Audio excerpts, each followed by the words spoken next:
السلام علیکم ویورز، میں ناز شاہ آپ کے ساتھ ہوں۔ آج میں آپ کے ساتھ شیئر کروں گی کہ رسول اللہ صلی اللہ علیہ وآلہ وسلم کی ذات بابرکت کی وجہ سے تھوڑا کھانا بھی بہت سارے لوگوں کو کافی ہو جایا کرتا تھا۔ حضرت انس رضی اللہ عنہ نے بیان کیا کہ حضرت ابو طلحہ نے مجھے نبی کریم صلی اللہ علیہ وسلم کی خدمت اقدس میں روانہ کیا تاکہ میں آپ صلی اللہ علیہ وسلم کو بلا لاؤں کہ میں ان کی رسول اللہ کی خدمت میں حاضر ہوا تو رسول اللہ صحابہ کرام کے گروہ میں رونق افروز تھے۔ رسول اللہ نے مجھے دیکھا اور میں نے شرما کر عرض کیا، حضرت ابو طلحہ آپ کو بلاتے ہیں۔ آپ رسول اللہ نے تمام صحابہ کرام کو فرمایا کہ چلو چلتے ہیں۔ حضرت ابو طلحہ نے عرض کیا کہ یا رسول اللہ، میں نے تو صرف آپ صلی اللہ علیہ وسلم کے لیے ہی کھانا تیار کیا تھا اور آپ صلی اللہ علیہ وسلم تمام صحابہ کو ساتھ لے آئے ہیں، تو نبی کریم صلی اللہ علیہ وآلہ وسلم نے مجھے تھپکی سے نواز کر برکت کی دعا فرمائی اور آپ صلی اللہ علیہ وآلہ وسلم نے ارشاد فرمایا 10 صحابہ کرام کو اندر بلاؤ، تو ایسے ہی 10 صحابہ کرام کھانا تناول فرماتے رہے اور انہوں نے پیٹ بھر کر کھانا کھایا، لیکن کھانے میں اتنی برکت ہوئی کہ کھانا ویسے کا ویسا ہی پڑا رہا۔ اسی حدیث کو امام مسلم رحمۃ اللہ نے بھی سعد بن سعید بن قیس سے روایت کیا ہے اور روایت کرتے ہیں کہ حضرت ابو طلحہ نے نبی کریم صلی اللہ علیہ وسلم کو مسجد میں لیٹے ہوئے دیکھا تو رسول اللہ صلی اللہ علیہ وآلہ وسلم بے سکونی میں کروٹیں بدل رہے تھے۔ آپ رضی اللہ تعالیٰ عنہ نے اپنے گھر آئے اور اپنی بیوی ام سلیم کو ساری صورتحال بتائی۔ چنانچہ ان کی بیوی ام سلیم نے روٹی پکا دی اور حضرت ابو طلحہ نے مجھے فرمایا کہ جا کر نبی کریم صلی اللہ علیہ وآلہ وسلم کو اپنے ساتھ لے آؤ۔ جب میں رسول اللہ صلی اللہ علیہ وسلم کی خدمت میں حاضر ہوا تو وہاں پر رسول اللہ کے ساتھ صحابہ کرام کے گروہ بھی موجود تھا۔ میں نے عرض کیا کہ یا رسول اللہ، ابو طلحہ آپ کو یاد کر رہے ہیں۔ رسول اللہ نے صحابہ کرام کو ساتھ لیا اور تشریف لے آئے۔ میں بھاگتا ہوا حضرت ابو طلحہ کے پاس آ گیا اور میں کہنے لگا کہ نبی کریم صلی اللہ علیہ وآلہ وسلم تو اپنے صحابہ کرام کو بھی ساتھ لے کر آپ کے گھر تشریف لا رہے ہیں۔ حضرت ابو طلحہ نے استقبال کیا اور عرض کیا کہ میرے پاس تو صرف ایک روٹی ہے۔ رسول اللہ صلی اللہ علیہ وآلہ وسلم نے ارشاد فرمایا، اللہ تعالیٰ اس میں برکتیں نازل فرمائے گا۔ اس کے بعد رسول اللہ صلی اللہ علیہ وآلہ وسلم کی بارگاہ میں برتن میں روٹی حاضر کی گئی، کیونکہ رسول اللہ کی دعوت کے لیے صرف ایک روٹی موجود تھی، جبکہ رسول اللہ صحابہ کے گروہ کے ساتھ ان کے گھر تشریف لے آئے تھے۔ رسول اللہ صلی اللہ علیہ وآلہ وسلم نے ارشاد فرمایا گھی ہو تو وہ بھی لے آؤ، لہٰذا میں نے تھوڑا سا گھی بھی رسول اللہ کی خدمت میں حاضر کر دیا۔ رسول اللہ صلی اللہ علیہ وآلہ وسلم نے اپنی مقدس انگلی سے روٹی کو گیلا کیا اور ارشاد فرمایا آؤ کھاؤ، تو 10 افراد آتے گئے اور سب نے وہ کھانا کھا لیا۔ میں نے نبی کریم صلی اللہ علیہ وآلہ وسلم، ابو طلحہ اور ام سلیم نے بھی اس میں کھانا کھایا اور باقی جو بچا وہ ہمسایوں کو تحفتاً دے دیا گیا۔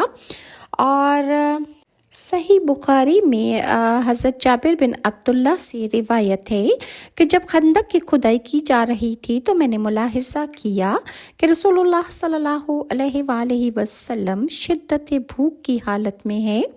میں گھر آیا اور میں نے اپنی بیوی سے پوچھا کہ گھر میں تھوڑا سا کچھ کھانے کو موجود ہے۔ میری بیوی نے کہا کہ 1 سا جو کا اور گھر میں ایک بکری بھی تھی جس کو میں نے ذبح کیا۔ اس نے آٹے کو پیسا اور تیار کیا اور گوشت کو ہانڈی کے اندر ڈال دیا۔ میں رسول اللہ صلی اللہ علیہ وآلہ وسلم کو بلانے کے لیے چلا گیا۔ میری بیوی نے کہا کہ نبی کریم صلی اللہ علیہ وآلہ وسلم کے ساتھ دوسرے لوگوں کو لا کر مجھے رسوا نہ کرنا کہ کھانا بہت تھوڑا ٹکڑا ہے تو یہ کھانا دوسرے لوگوں کو کافی نہیں ہوگا، لہٰذا رسول اللہ صلی اللہ علیہ وآلہ وسلم کو ہی صرف بلا کر لانا۔ حضرت جابر رضی اللہ عنہ فرماتے ہیں کہ میں نے آہستہ آواز میں رسول اللہ صلی اللہ علیہ وآلہ وسلم کے کان میں عرض کیا کہ کھانا تھوڑا سا ہے۔ رسول اللہ صلی اللہ علیہ وسلم کچھ صحابہ کرام کے ساتھ تشریف لے آئے۔ آپ صلی اللہ علیہ وآلہ وسلم نے جب یہ سنا تو آپ نے خندق والوں کو آواز دی کہ چلے آؤ، جابر رضی اللہ عنہ نے ہمارے لیے دعوت کا انتظام کیا ہے۔ پھر رسول اللہ صلی اللہ علیہ وآلہ وسلم نے ارشاد فرمایا، جب تک میں نہ آؤں ہانڈی کو نہ اتارنا اور روٹی کو نہ پکوانا۔ اس کے بعد رسول اللہ صلی اللہ علیہ وآلہ وسلم نے سب صحابہ کو ساتھ لے لیا اور میں نے اپنی بیوی کو آ کر سارا ماجرا سنایا تو میری بیوی نے مجھے بہت کچھ کہا۔ میں نے کہا کہ جیسے تو نے کہا تھا میں نے تو ویسا ہی کیا تھا۔ لہٰذا نبی کریم صلی اللہ علیہ وسلم تشریف لے آئے اور میری بیوی نے آٹے کو آپ صلی اللہ علیہ وآلہ وسلم کے سامنے رکھ دیا تو رسول اللہ صلی اللہ علیہ وسلم نے اپنے مقدس لعاب دہن آٹے میں شامل کر دیا اور برکت کی دعا فرمائی۔ ایسے ہی ہانڈی میں بھی آپ نے اپنا لعاب دہن شامل کر دیا اور برکت کی دعا فرمائی۔ اس کے بعد نبی کریم صلی اللہ علیہ وآلہ وسلم نے ارشاد فرمایا، روٹی پکانے والی کو بلا کر لے آؤ جو تیرے ساتھ روٹی پکوا لے، اور ہانڈی کو نیچے نہ اتارنا بلکہ ایسے ہی سالن ڈالتی چلی جاؤ۔ تقریباً 1000 لوگ تھے مگر ہانڈی اور آٹے میں ذرا بھی فرق نہ پڑا اور سب نے پیٹ بھر کر کھانا کھایا۔ یہ تھی رسول اللہ صلی اللہ علیہ وسلم کی تشریف آوری اور ان کے کھانے میں ہاتھ لگانے کی برکت کہ اللہ تعالیٰ نے اس کھانے کو دگنا کر دیا۔ حضرت جابر بن عبداللہ نے نبی کریم صلی اللہ علیہ وسلم کے چہرہ مقدسہ سے بھوک کی حالت دیکھی اور گھر تشریف لا کر بکری کو جب ذبح کیا اور اسے پکایا اور اس کا سرید بنا کر رسول اللہ کی بارگاہ مقدس میں پیش کر دیا تو نبی کریم صلی اللہ علیہ وسلم نے ان کو ارشاد فرمایا کہ تمام انصار کو بلا کر لے آؤ۔ تو گروہ در گروہ وہ لوگ آتے چلے گئے اور تمام کے تمام لوگ کھانا کھا گئے، لیکن کھانا تھا کہ ویسے کا ویسے ہی پڑا ہوا، اس میں اتنی برکت شامل ہو چکی تھی کہ اس میں کوئی کمی واقع نہ ہو رہی تھی۔ اور رسول اللہ صلی اللہ علیہ وسلم نے اس کے علاوہ یہ بھی نصیحت فرمائی تھی کہ گوشت کے کھانے کے وقت ہڈی کو ہرگز نہ توڑنا، یعنی جو بھی صحابہ میں سے گوشت کھا رہا ہے وہ اس ہڈی کو نہ توڑے اور ہڈی کو صحیح سلامت چھوڑتا چلا جائے لیکن گوشت اس کا کھا لے۔ اس کے بعد نبی کریم صلی اللہ علیہ وسلم نے تمام ہڈیوں کو جمع فرمایا اور آپ نے اپنا مقدس ہاتھ ہڈیوں کے اوپر رکھ کر دعا فرمائی تو اللہ کے حکم سے تمام ہڈیاں آپس میں جڑ گئیں اور بکری بن گئی اور بکری اپنے کانوں کو جھاڑتی ہوئی کھڑی ہو گئی اور زندہ ہو گئی۔ یہ اللہ تعالیٰ کی ذات کا کرشمہ اور رسول اللہ صلی اللہ علیہ وآلہ وسلم کی برکت سے اللہ تعالیٰ نے اس بکری کو دوبارہ زندہ کر دیا کہ جس کو کھا کر تمام صحابہ نے اپنی بھوک ختم کی۔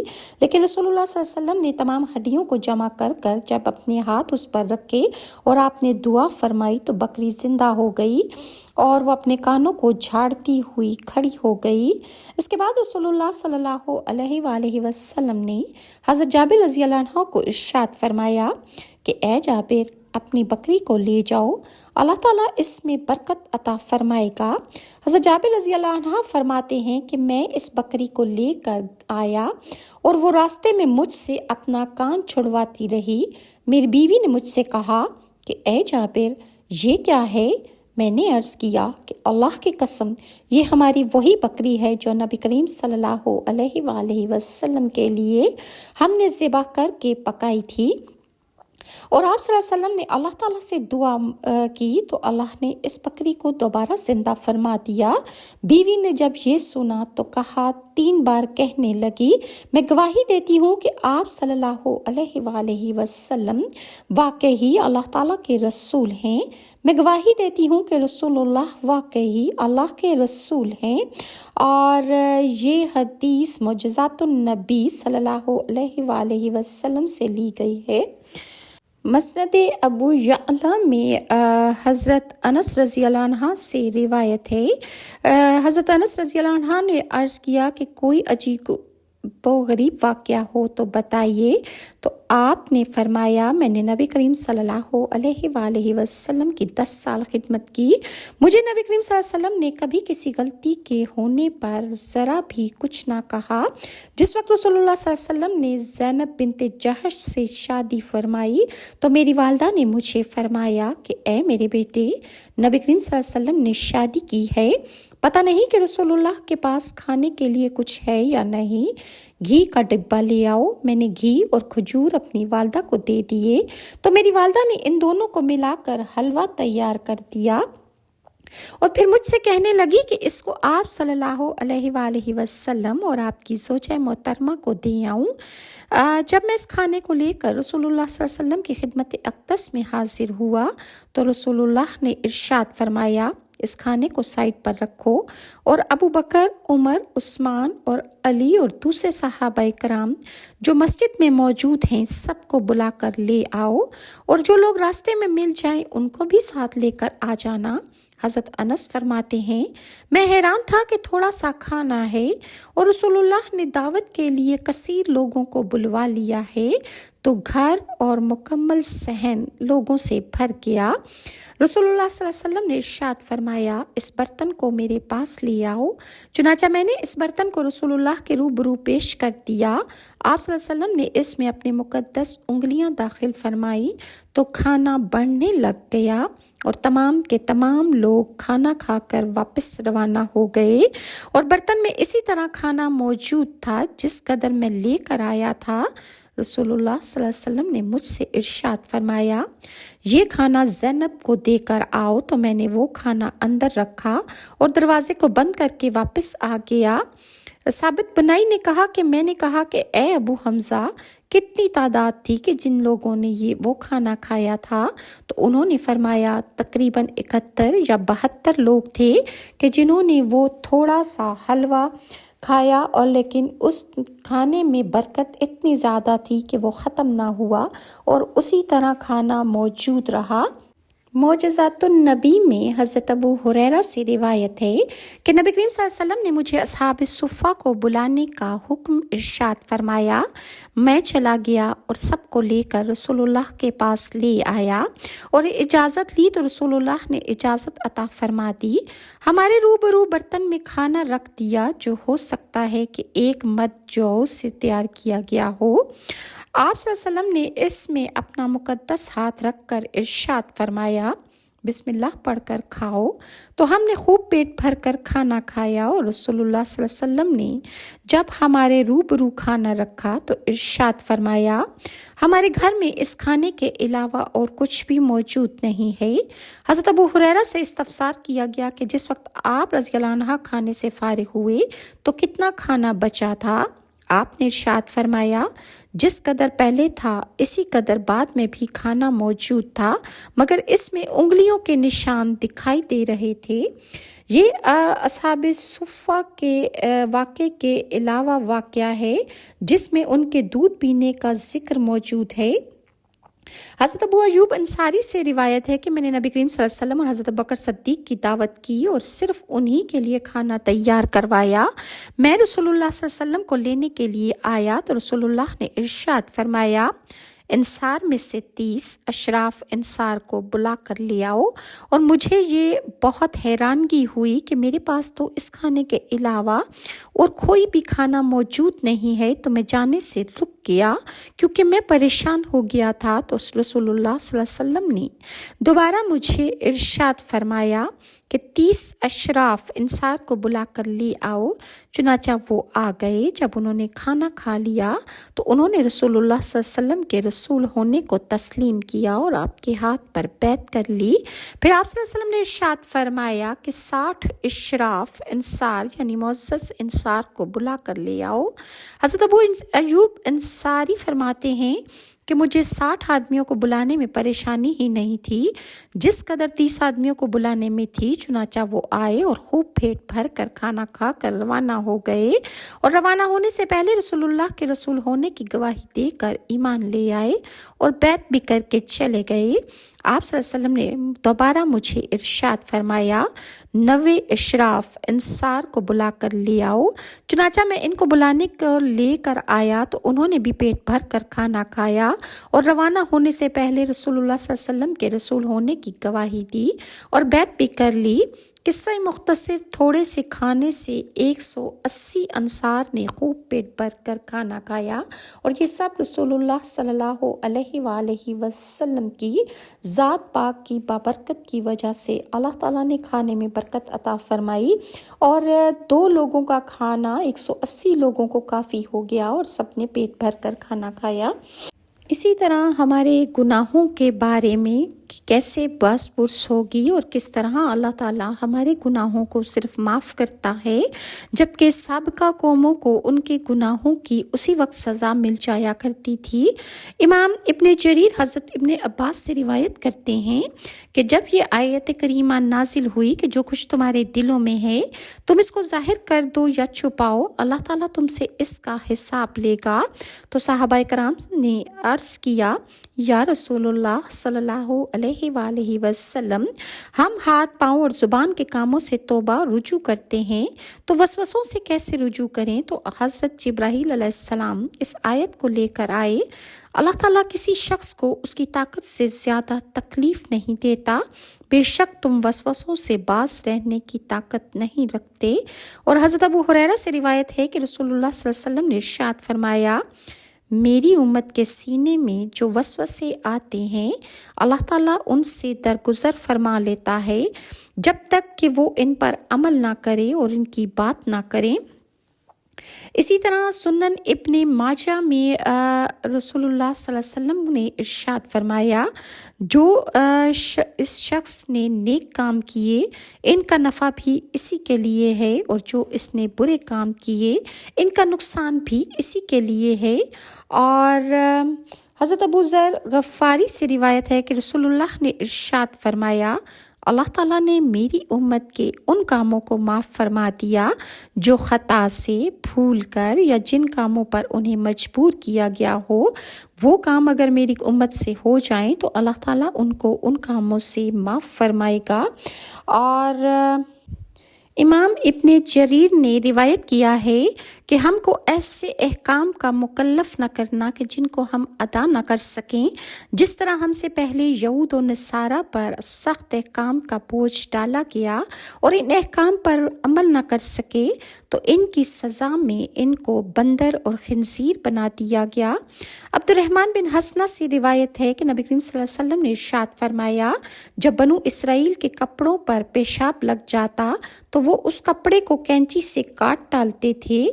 امام ابن ابی حاتم نے روایت کیا ہے کہ بنو اسرائیل میں جب کوئی شخص گناہ کرتا تو اس سے کہا جاتا کہ تمہاری توبہ یہ ہے کہ تم اپنے آپ کو قتل کرو، سو وہ قتل کرتا تو اس کے گناہ معاف ہوتے۔ اس امت سے اس طرح کے سخت احکام کا بوجھ ان پر ڈالا گیا تھا۔ سابقہ امتوں پر بہت سخت اور دشوار احکام تھے۔